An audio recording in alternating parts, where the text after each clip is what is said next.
présente Sébastien, je travaille pour le service Equiresources, donc un service spécialisé dans l'emploi et la formation au sein de la filière. Aujourd'hui, sur ce salon, cet événement, Salon du Cheval 2019, nous sommes partenaires du village formation. Voilà, on est là vraiment pour vous présenter un petit peu tous les métiers qui existent dans la filière et avec à la clé aujourd'hui le témoignage d'un professionnel qui est venu gentiment participer. Donc notre service en fait se présente à travers un site internet, equiresources.fr, qui est un site entièrement gratuit sur lequel vous retrouverez des offres d'emploi, des offres de stage et des infos sur les métiers et les formations. Donc c'est vraiment les trois thématiques principales, avec une petite partie qui se prénomme donc l'Observatoire économique, qui est là, lui, pour analyser les tendances de l'emploi et des formations.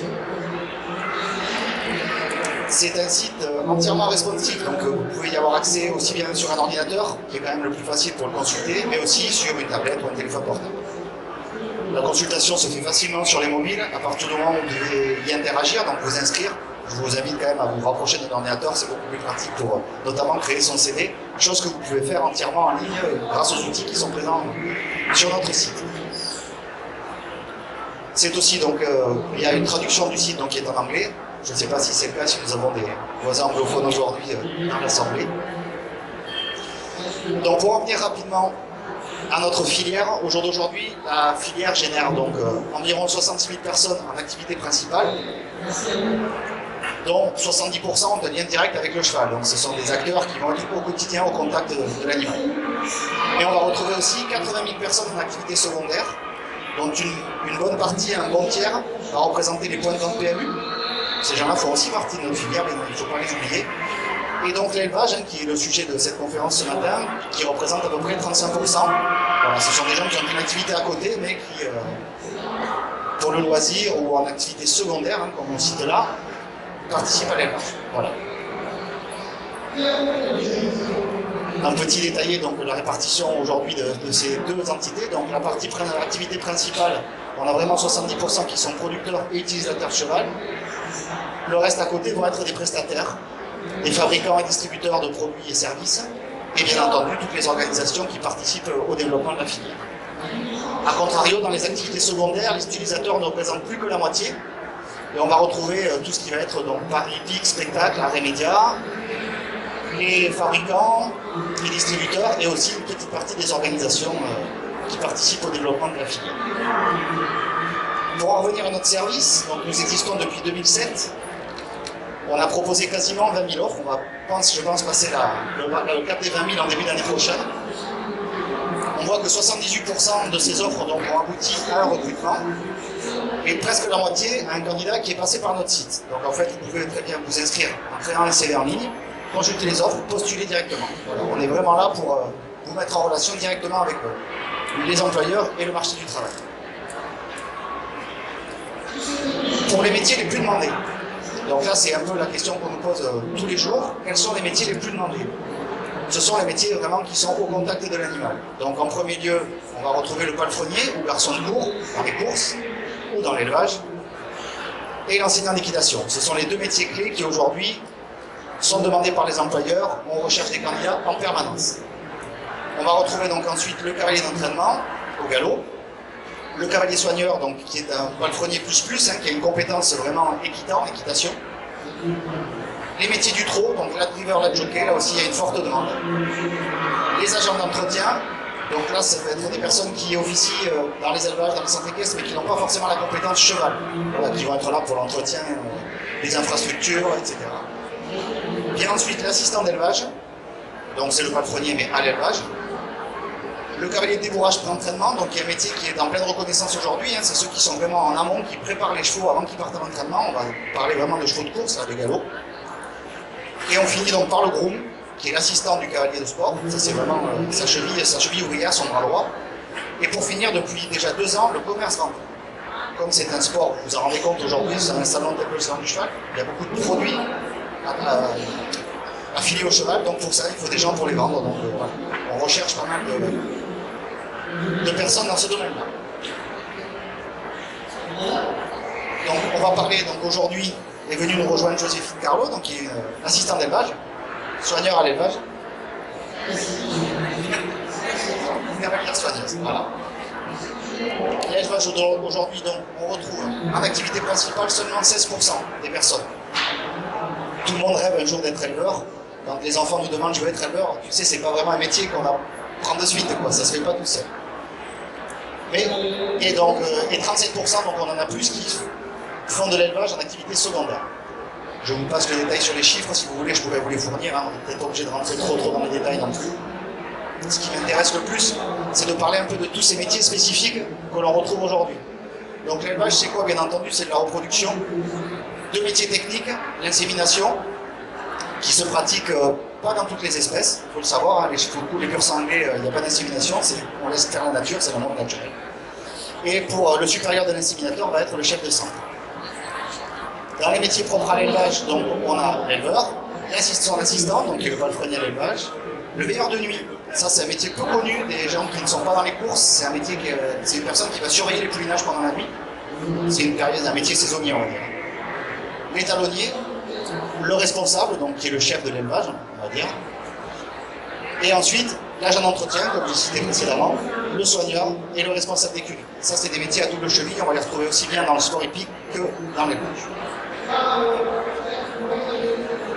Et les métiers qui recrutent le plus, ça revient un petit peu au camembert que je vous ai présenté tout à l'heure, le palefrenier, l'agent d'entretien et l'assistant d'élevage. Donc nous recevons aujourd'hui Joséphine Carlo, qui est les soigneuses, palefrenier soigneur, et qui va pouvoir répondre donc à nos questions et ensuite à vos questions si vous le souhaitez. Tiffany, je te laisse prendre la parole. Bonjour à tous, donc je suis Tiffany Roche, je suis responsable du service équipe-ressources. Avec Joséphine, on se connaît bien puisque on travaille sur le même site, le site du Haras National du Plan en Normandie. L'idée c'est quand même que je fasse semblant et que je lui pose quelques questions pour mieux la connaître, aussi la découvrir. Alors Joséphine, quel est ton parcours? Comment es-tu arrivée en poste de soigneur, cavalière soigneuse? Alors moi je suis dans le milieu du soin depuis que je suis toute petite. J'ai commencé par faire un BTS Axe parce que je me suis dit c'est quand même important d'avoir un diplôme si demain j'ai pas envie de faire ce métier-là. Ensuite j'ai passé un BP et après j'ai été directement embauchée en tant qu'enseignante. Je me suis perdue un peu dans ma façon de faire et c'est pour ça qu'aujourd'hui j'ai décidé de revenir en tant que chef d'équipe. D'accord, donc aujourd'hui, est-ce que tu peux nous parler un peu plus de ton quotidien? Quelle est la journée type d'un soigneur? Alors, moi j'aime bien arriver un quart d'heure avant tout le monde parce que ça me permet de voir mes chevaux, parce que je m'occupe de 12 chevaux. Ça me permet de voir s'ils ont bien dormi, comment ils sont de l'humeur du jour et de communiquer sur ceux qui vont les monter. Ensuite, je fais le service d'écurie, ça veut dire que je les soigne, je leur mets le foin, les grains. Et après, généralement, on les met aux marcheurs parce qu'on aime bien qu'ils marchent avant d'aller travailler. Et ensuite, généralement, j'en monte un ou deux. Et mon après-midi est généralement consacré à faire des soins. Par exemple, on a le tapis massant, on en a qui ne respirent pas très bien, du coup, on met des masques, des choses comme ça. Alors, là, on parle de ton quotidien, mais est-ce que tu travailles avec d'autres personnes? Est-ce que tu travailles en équipe, par exemple? Alors oui, je travaille en équipe. Sur l'équipe, on est 5. On a chacun notre piquet. Après, sur des grosses journées, généralement, on vient s'entraider. Et il faut savoir dire, dans des journées, il faut savoir dire j'ai besoin d'aide. Parce que sinon, les journées sont interminables. On imagine bien. Alors, on parle de journées interminables, mais alors, selon toi, quels sont les avantages de ce métier? C'est d'être au contact de l'animal, c'est quelque chose que je trouve assez important. On les connaît par cœur, c'est comme nos enfants. Et on est dans la nature. Donc c'est vraiment la passion de l'animal qui prime pour le coup. Ah oui, parce que si on n'a pas cette passion-là, il faut savoir que c'est un métier assez dur, on est tout le temps dehors, on nous demande toujours plus. Donc si on n'a pas ce côté passion, c'est compliqué. On imagine bien. Alors, pour le coup, pour la suite, qu'est-ce que tu imagines? Qu'est-ce que tu aimerais faire pour la suite de ta carrière?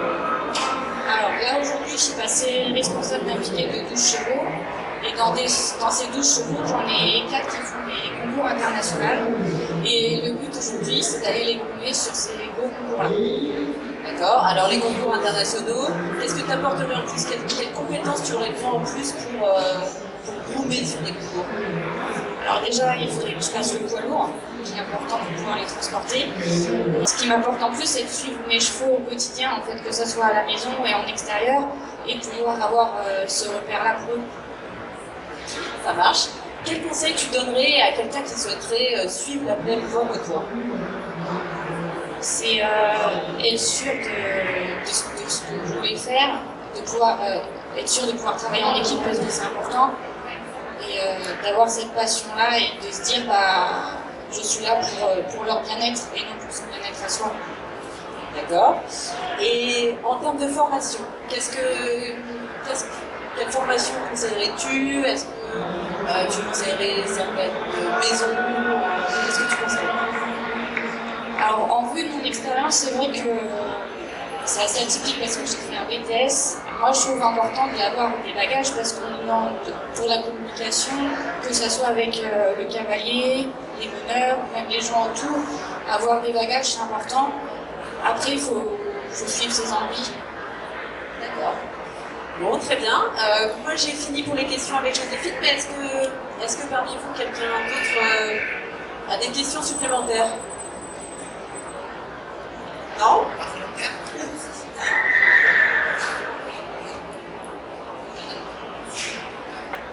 Bonjour. En fait, je voudrais savoir si on commence comment en fait. On commence comment dans ce secteur. Moi, depuis toute petite, je traîne dans le pony club en fait. Je montais à cheval et à côté, j'aidais les enseignants, j'aidais les soigneurs à faire tout ce qui était soins et tout le plus à côté en fait. Et c'est là où je me suis aperçue que j'aimais ça et que j'avais envie d'être dans ce milieu-là. Dans ce milieu, est-ce qu'il faut une formation spécifique? Alors, en tant que soigneur, il y a des CAP qui peuvent être faits et des bacs pro aussi.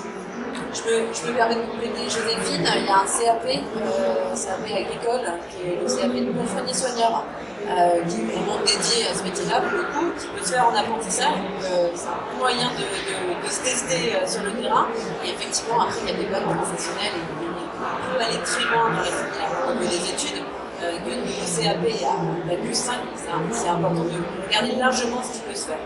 N'hésitez pas à venir nous rencontrer sur la place des métiers, on vous fournira de la documentation propre à toute la filière scolaire et au-delà. Voilà. D'autres questions pour Joséphine? Bon, bah écoutez, on vous remercie et puis je vous invite aussi à venir nous rencontrer si vous avez des questions sur les autres métiers, sur les parcours scolaires ou l'emploi tout simplement. Wiki Ressources, on est là pour répondre à vos questions. Merci.